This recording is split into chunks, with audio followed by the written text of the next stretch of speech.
कक्षा 6 बसंत भाग 1। कविता वह चिड़िया जो। इसके कवि हैं केदारनाथ अग्रवाल।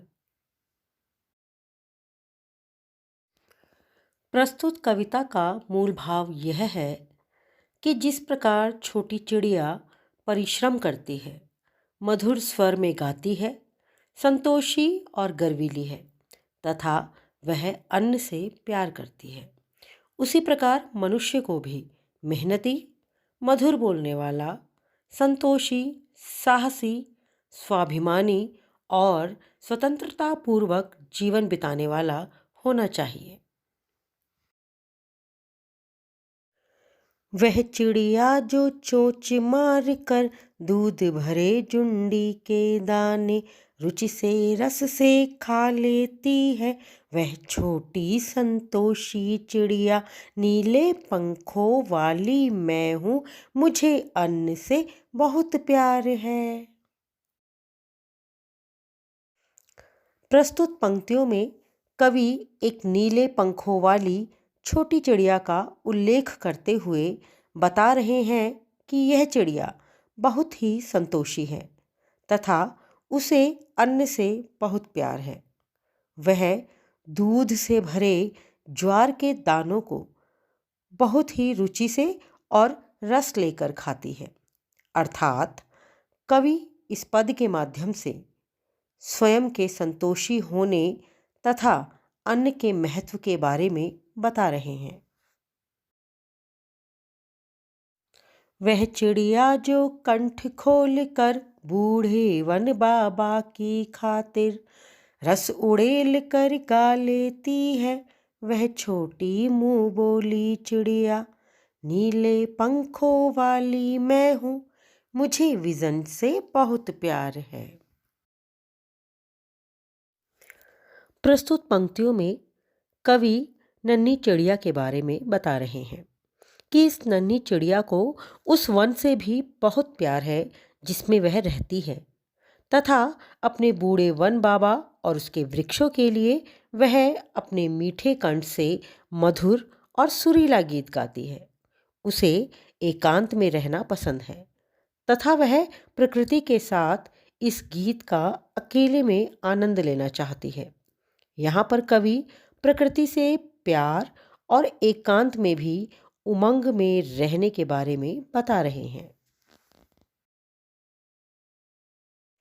वह चिड़िया जो चोंच मार कर चढ़ी नदी का दिल टटोल कर जल का मोती ले जाती है, वह छोटी गर्वीली चिड़िया नीले पंखों वाली मैं हूँ, मुझे नदी से बहुत प्यार है।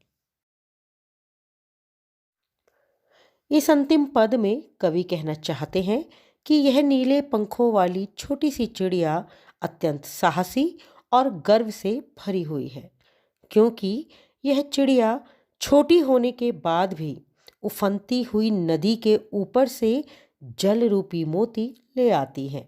अर्थात जल से अपनी प्यास बुझा लेती है और नदी से और उसके जल से भी बहुत प्यार करती है।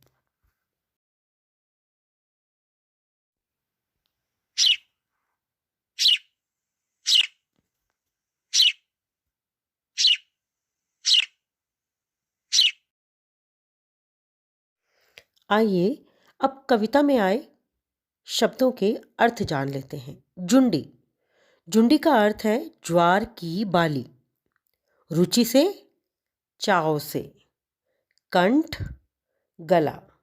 बूढ़े वन बाबा, पुराना घना वन। विजन का अर्थ है एकांत। आइए अब पाठ से संबंधित प्रश्न और उनके उत्तर समझते हैं। पहला प्रश्न है कि कविता पढ़कर तुम्हारे मन में चिड़िया का जो चित्र उभरता है उस चित्र को कागज पर बनाओ। आप देख रहे हैं यहाँ एक चिड़िया का चित्र बना हुआ है। आप लोग भी इसी तरह किसी भी चिड़िया का चित्र बना सकते हैं। तुम्हें कविता का कोई और शीर्षक देना हो तो क्या शीर्षक देना चाहोगे? उपयुक्त शीर्षक सोचकर लिखो।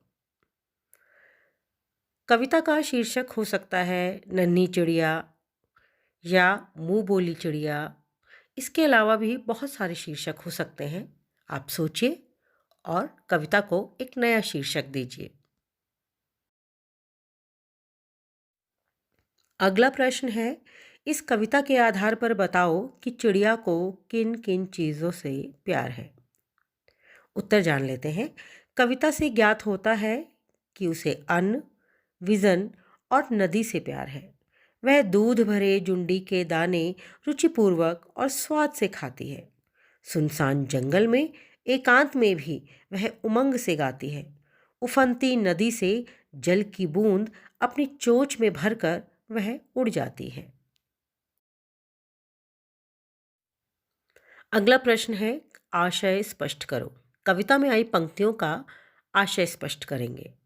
पहली पंक्ति है, रस उड़ेल कर गा लेती है। इस पंक्ति का आशय है कि चिड़िया मधुर स्वर में गाती है।